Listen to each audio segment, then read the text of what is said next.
Time for you guys to get pissed off at me. Week 4 college football predictions and picks. Going to be giving you guys my picks for all the top 25 matchups.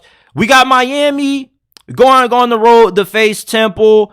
I'm going to give Miami the W. There's no way the Canes are going to lose to Temple. This is a really good Miami Hurricane squad. Still don't know how I feel about this team in terms of if they can be able to compete for the ACC this year. I don't want to get my expectations or my hopes up for the Canes because every time I do, they let me down. All I'm going to say is that the Hurricanes look really good this season. I like them to take care of Temple. I'm taking Michigan over Rutgers. I believe that Coach Harbaugh is coming back. They should steamroll Rutgers. Even though Rutgers is getting out to a pretty good start. They're 3-0. They're having a pretty fast start for Rutgers standards, but I think they definitely take their first loss of the season against the Wolverines. Florida State versus Clemson, the battle for ACC supremacy. Could we see a changing of the tide in this game if Florida State pulls off the win? I think we could. I like the Seminoles. I think that Clemson, they're going to be able to keep this game competitive. I don't think that Florida State is going to win this game convincingly. I don't think this game is going to go the same way their win against LSU did. I think Clemson is better defensively than LSU. And I think with how good their defensive line is, they're going to be able to neutralize the mobility and the elite athleticism of Jordan Travis. And I think that Clemson can keep this game close into the fourth quarter. I still like Florida State to pull off the win. 27-24 is my final score prediction. I'm going to take the Seminoles. I think Oklahoma takes care of business against Cincinnati. Cincinnati, they had a really ugly loss to Miami of Ohio last week. Anytime you lose to Miami of Ohio, you're in trouble. Emory Jones, he's looked pretty solid. This is the best that Emory Jones has ever looked in all of his mini stops. Florida, Arizona State. This is the best I've seen Emory Jones play. But Oklahoma, they've been rolling. I think that they're probably going to steamroll Cincinnati. I wouldn't be surprised if Oklahoma has the backups in by midway through the third quarter. Now, for the next slate of games, man, I'm trying to pull it up. We got Colorado going on the road to take on Oregon. Now, this is tough for me because you guys know that I've been high on Colorado from the get-go. I've picked this team to win 7-8 games before the season started, and I've been on the money about Colorado. And I picked them to win every single game that they played in during the regular season up to this point. Am I going to pick against Colorado for the first time this season? Am I? Man, I like Colorado to get the win. I know they're going on the road and they are playing in a really tough environment at Oregon, in the zoo. Really tough to win at Autzen Stadium in Eugene, Oregon. But Oregon doesn't have a great defense. Oregon is a 21-point favorite in this game, but with the way their defense performed against Texas Tech, I doubt that they just bottle up this Colorado offense. Yes, we know Colorado doesn't have an offensive line, but it doesn't matter. They got great receivers. You got Shedeur Sanders, debatably or arguably the best quarterback in college football right now. I don't think Oregon's defense is going to be stopping this Colorado offense. Now, Colorado's defense probably won't be stopping Oregon's offense too much neither, but the thing with Colorado's defense is that although they give up a lot of points and a lot of yards, they get big stops and big takeaways when it matters the most. So I like Colorado to pull off the big-time upset against Oregon, and I think that the Deion Sanders and Colorado Magic continues going into their matchup against USC next week. UCLA takes on Utah. We still don't know the status of Cam Rising. We don't know if he's going to be able to play in this game.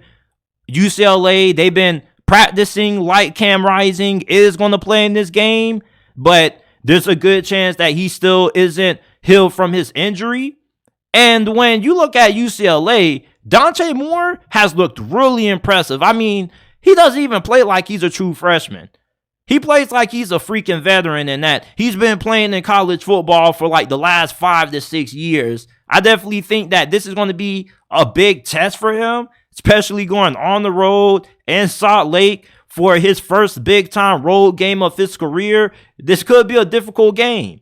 Now, if Cam Rising plays, I think that Utah wins.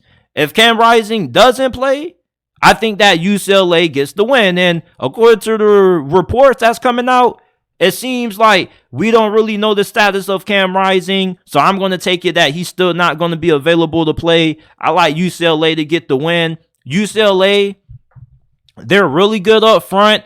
They have some pretty good playmakers on the outside at receiver, and I think that this probably is the best that the Bruins have been defensively under Chip Kelly. Utah, with a backup quarterback, I saw them nearly escape with the win against Baylor, and Baylor isn't even that good this year. Utah, I like them, but until Cam Rising comes back, I don't see how they end up beating a top team, or at least one of the better teams in the Pac-12. That's what I'm trying to say. I'm trying to say, like, Utah without Cam Rising, I don't think they're going to be able to get too many wins this year in the Pac-12 against some of the better teams in this conference. I like UCLA to get the win. Ole Miss taking on Alabama. A lot of bettors are picking Ole Miss in this game due to the quarterback woes that Alabama has dealt with up to this point this season. Now, Tyler Buckner, Ty Simpson both got action against USF. They weren't good. Jalen Milroe, they're going back to him. He's going to be the starting quarterback in this game.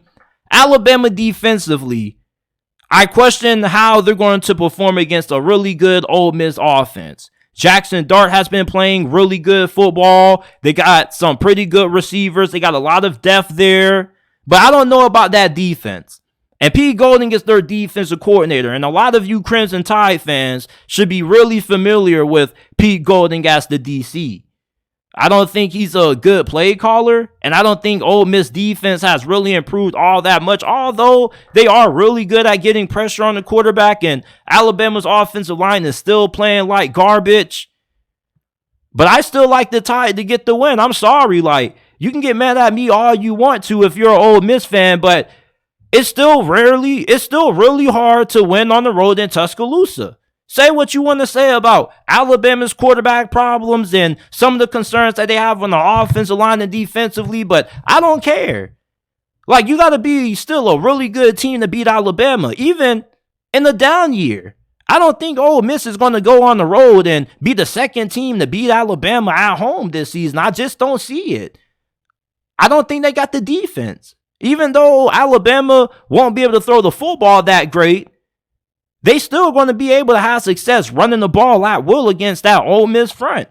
And unless Ole Miss can prove me wrong and show that they have what it takes to stop the run game of Alabama, I think Alabama's going to take a lot of time off the clock. They're going to keep Ole Miss offense off the field. They're going to keep their defense on the field. And I think they get the win over the Rebels. 34-21 is my final score prediction. I think that they beat Ole Miss pretty comfortably. I don't think Ole Miss is that great this year, even though I do think they could be in for a pretty good season. I don't think they're good enough to beat Alabama this year. You guys already know I'm taking Duke, the football school, over UConn.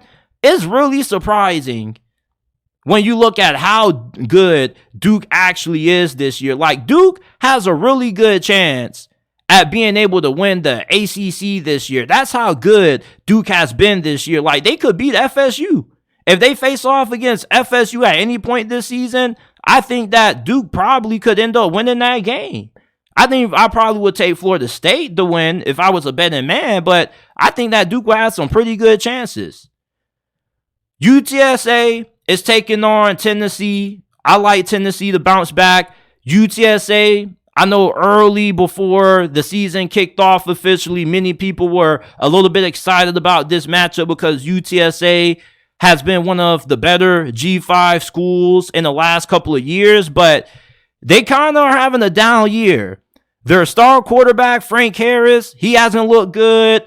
They look like they taking some steps back. And Tennessee, they're really mad. They're angry from their road loss to Florida. For some reason, they just can't get it done on the road in the Swamp. So I expect a big bounce back performance out of Joe Milton and that Vols offense.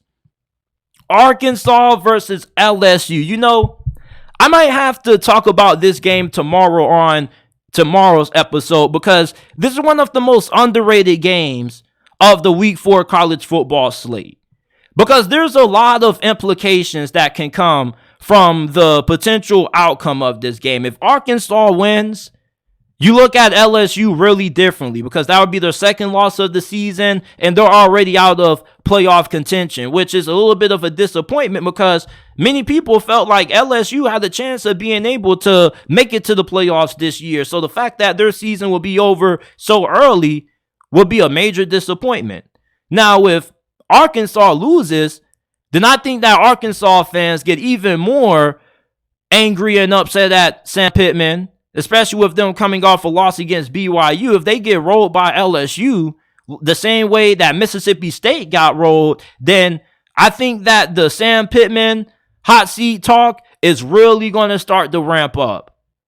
I think that Arkansas really needs to win against LSU. I know they're playing on the road. It's really tough to win at Death Valley, but they need to win here. And even if they don't win, they need to show that they can be competitive, because if they get blown out by LSU, yeah, like you definitely are going to have some talks about Sam Pittman's job security. I like LSU to get the win. I think they're the better team. Arkansas, they just don't look like they got it offensively this year. I think that Dan Enos, his play calling definitely has hindered that offense. And defensively, they are better than what they were last year, but I don't know how better. That's really what this game is going to be for this defense. It's going to be a major test. If this defense gets carved up by this LSU offense, then we know what this defense is going to be this year if you're a fan of the Razorbacks. Oregon State, Washington State, another underrated matchup. The battle of the Pac-2. Oregon State, they've looked pretty good. DJ Uyunglele has been going off, but Washington State has looked really impressive as well. They got a win recently, not too long ago, against Wisconsin. And both of these teams, to me, are really evenly matched. They got good defenses, great quarterbacks. I think Oregon State is a lot better up front on both sides of the ball than what Washington State is. But Washington State, I think Cam Ward has the advantage for the Cougars at quarterback.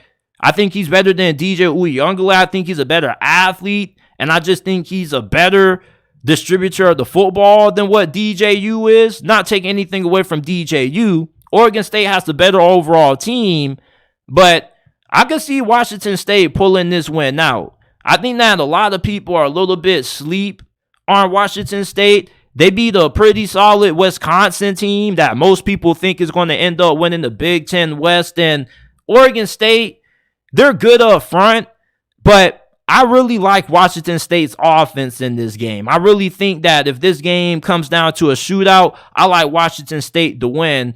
We already know that Florida's going to take care of Charlotte. They have a lot of momentum. They got a big-time win against Tennessee. I don't see them slipping up against Charlotte. And they're playing at home in the Swamp. Yeah, that place is going to be rocking. The Gators are going to win. Okay, like the performance that Graham Mertz had against Tennessee last week, I know it was nothing special, but it definitely was a pretty solid performance. And he definitely did show in that game that he's good enough to lead Florida to at least 7-8 wins this year, as long as you have a good run game and your defense is playing really good football. UAB travels to Athens to take on the Bulldogs. I like Georgia to win. They're coming off a close win against South Carolina. Well, I wouldn't call it a close win. I mean, they did beat them by 10, but I mean, I guess you could call it close. It was a 10-point win. I'm going to call it close. Okay, I know some people may be like, man, we beat them by 10. It was close to me. Shoot, I thought they were going to beat South Carolina by 40. Texas, Baylor, I'm taking Texas. Some people think Baylor's going to pull off the upset. I strongly doubt that. Baylor's offense is non-existent. Did you see That quarterback that they got replacing Blake Shapen, I think his name is Sawyer Robinson. Yeah, he sucks. Like, if Alabama was struggling to move the ball against Texas defense with bad quarterback or below average quarterback play, what makes you think that Baylor's offense is going to be capable of doing better? So what if they're playing at home? They got no quarterback, fam. Their quarterback is toast. Their quarterback was struggling against some school from Rhode Island last week, a FCS school. He went 10 out of 22 passing. Barely threw for over 100 yards. Like, I don't see how Baylor wins this game at all. Like, I like Texas to win. It may be a close game because Dave Aranda, being the defensive guru that he is, he'll probably find a way to slow down Texas offense early. But after halftime, I think Texas rolls Baylor, and I don't expect this game to be close at all. I think Texas is going to dog walk Baylor. I see this game being a 38-10 beatdown by Texas, and I think Baylor only really scores 10 points late in the game when Texas has some of their backups in, because that Baylor offense is not good. They don't have a quarterback. If you don't have a quarterback, how can you pull off an upset like this against Texas?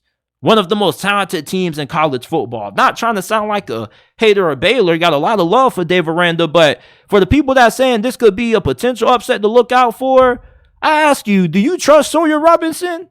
Did you see how he was looking like last week? Yeah, good luck with that. Good luck with that. Ohio State is taking on Notre Dame, and I'm just going to go out and say it. I like Notre Dame to win.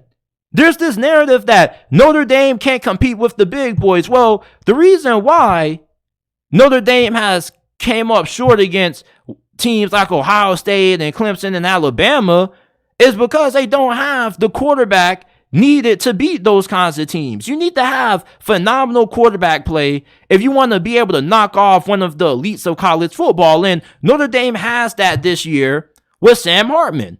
Plus, they play Ohio State at home, and I don't care if Kyle McCord looked good in games against, Western Kentucky and Youngstown State. He played like dog shit against Indiana. I can't forget that. You think that just two performances against nobodies just changes how we view Kyle McCord? Like, this is a prove-it game for Kyle McCord. Sam Hartman gives Notre Dame the edge at quarterback. And if this game is on the line and Ohio State needs a game-winning score to win the game, and they need Kyle McCord to engineer it, I like Notre Dame's defense up against Ohio State's offense. I know nobody's going to be able to guard Emeka Egbuka and Marvin Harrison Jr., but I think Notre Dame is capable of being able to get after Ohio State up front. I don't think this offensive line that the Buckeyes have this season is as good as what it has been in previous years. I like Notre Dame to pull off the win. They're playing at home. They got the advantage at quarterback. I like the Irish. I'm taking Penn State over Iowa. Iowa has a great defense, and their offense is a little bit better, but not good enough to beat Penn State. Drew Aller, he had a little bit of a rocky outing against Illinois. It wasn't as impressive as his previous performances, but Penn State overall, they got a better team, and their defense, I think they probably should shut down Iowa's offense. I probably see Iowa only scoring maybe 10 or 13 points at most in this game offensively. Any of their other scores are probably going to come off scooping scores, pick sixes, or maybe they make a big play in special teams. But I like Penn State to win that game. I don't think Penn State rolls Iowa, because with how good Iowa's defense is, like, this is going to be a tough game for Penn State, at least for the first three quarters. Maybe you pull away late in the fourth quarter and you win this game by maybe 10-17. But I like Penn State to win, but I don't think it's going to be a dominant or a convincing win with the style of football that Iowa normally tends to play in. Iowa normally tends to get up for these big games. Even though this is going to be a whiteout game also, I think that, Iowa, they're going to come ready for this game. I like Penn State, but Iowa, they're definitely a team that you don't want to overlook.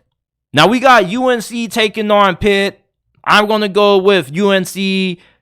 Pitt is just awful this year. They don't got a quarterback. Bro, I knew Pitt was screwed when they brought in Phil Jurkovec from the transfer portal. Like, did you see that fool at Boston College? You talk about somebody with a strong arm, but no accuracy? Yeah. Phil Jakovich, people, not good at Pitt. And Pitt, this just isn't a good team. I mean, this is probably the worst Pitt team that Pat Narduzzi has put on the field in the last couple of years. So I think North Carolina wins this game, even though I think that they're a little overrated. I still think that they're too Drake-made dependent. They win games the same way Colorado wins games. But one thing that makes them a little bit different from Colorado is that they are a tad bit better defensively. This defense definitely has had some good performances, but they still have had some disappointing performances, like against Appalachian State. Anytime UNC faces a capable offense, their defense kind of struggles, but I don't think they're going to struggle in this game against Pitt. Unless Pitt can slow down this passing attack and they can get after Drake May and they can take advantage of points off turnovers. But unless that happens, North Carolina should win this game and they should roll. USC is going to annihilate Arizona State. I was debating with one of my homies earlier, how big is the margin of victory going to be for USC in this game? Do they put 70 or 80 on Arizona State? I think it's possible. I definitely think it's possible. Cal versus Washington. I like Washington.